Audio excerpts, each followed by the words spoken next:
정책관님 있으면 답변대로 좀 나와주세요. 우리 시설안전공단이 지난번에 경영평가를 E 등급을 받고 기관장이 문책된 가장 큰 이유가 뭐라고 알고 있습니까? 1차적으로는 각종 경영 지표에 있어서 부실이 좀 많이 늘어난 측면이 있고요. 그렇지 않습니다. 세월호 이전까지는 인력을 한 5명 정도 투입을 해가지고 연전 진단을 하다가 세월호 이후에서는 발주처에서 실제 인원을 조사를 한 거죠. 그러니까 네. 당초보다는 40% 50% 인력이 더 투입이 돼야 된 겁니다. 그게 정상이었어요. 그 전까지는 비정상으로 운영을 한 겁니다. 그런 부분들이 비용으로 안전진단을 받는 사람의 입장에서는 시설안전공단이나 안전진단업체가 제공하는 서비스에 대해서 전혀 만족을 못하고 있어요. 그렇죠? 네, 그런 측면이 일부 있습니다. 공기업의 경우에는 안전진단료를 정부가 정한 대가에 몇 프로 주겠다고 나오고 있습니까? 작년도 국감 때 저희 도로 시설의 경우에 안전진단 비용 발주액이 실제보다 50% 이하인 경우가 많았습니다. 실제 18% 주겠다고 이야기하고 있습니다. 금년도에는 90% 제공하는 사람이 100원짜리 물건이라고 제공을 하지만은 사는 사람은 18원만 주고 싶은 거예요. 왜 그렇겠습니까? 제공받는 서비스의 퀄리티가 너무 낮기 때문에 그렇습니다. 인정합니까?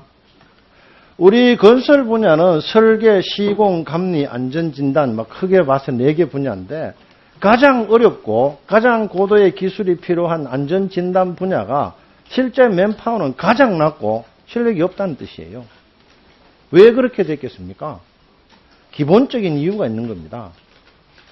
80년대 세계에 몰아친 신자유주의 때문에 이 환경이나 안전 부분은 국가가 엄격하게 컨트롤을 해야 돼요.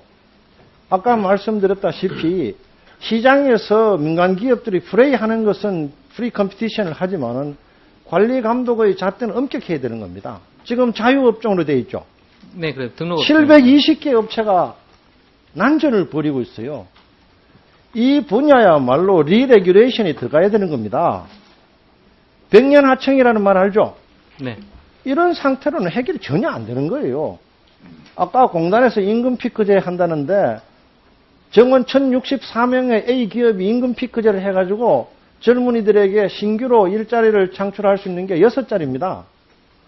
임금 피크제하고 일자리하고는 전혀 연계시키기가 어려워요. 일자리를 하려 하면 임금을 삭감을 해야 됩니다. 최소 15%에서 20%. 그래야 일자리가 늘어나는 거예요. 시설안전공단하고 임금 피크제하고는 연계 지울 수 없는 상황이에요.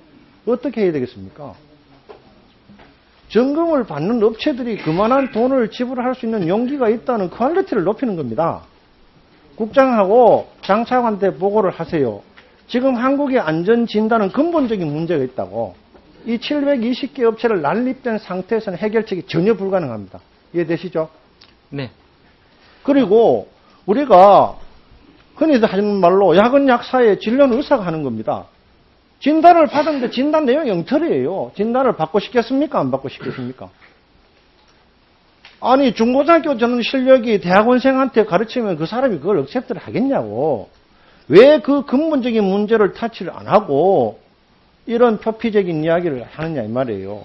정국장님. 네, 그거는 정국장 혼자의 잘못이 아닙니다.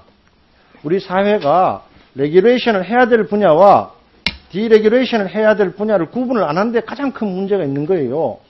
환경이나 안전 분야는 철저하게 레귤레이션을 해야 됩니다. 리레귤레이션을 하겠다는 의지를 가지고 이 잘못된 구조를 근본적으로 해결을 해야만이 단가를 제대로 받을 수도 있고 점검을 받을 수 있는 거예요. 4년 내지 6년마다 점검을 받는데 의미가 없다면 누가 받겠냐고. 그걸 강제로 정부는 받으라고 요구를 하고 있잖아요. 그런 잘못을 근본적으로 고치세요.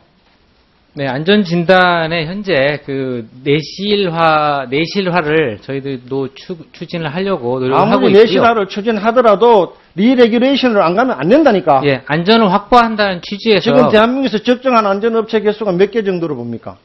지금 현재 1,300개 업체가 있습니다. 1,300개 업체가 전체 안전진단 시장이 1,600억 규모인데 대단히 영세한 사정입니다. 그렇게 하면 안 된다는 말이에요. 네, 그렇습니다.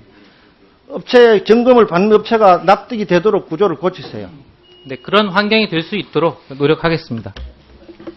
예, 김일국 의원님 수고하셨습니다.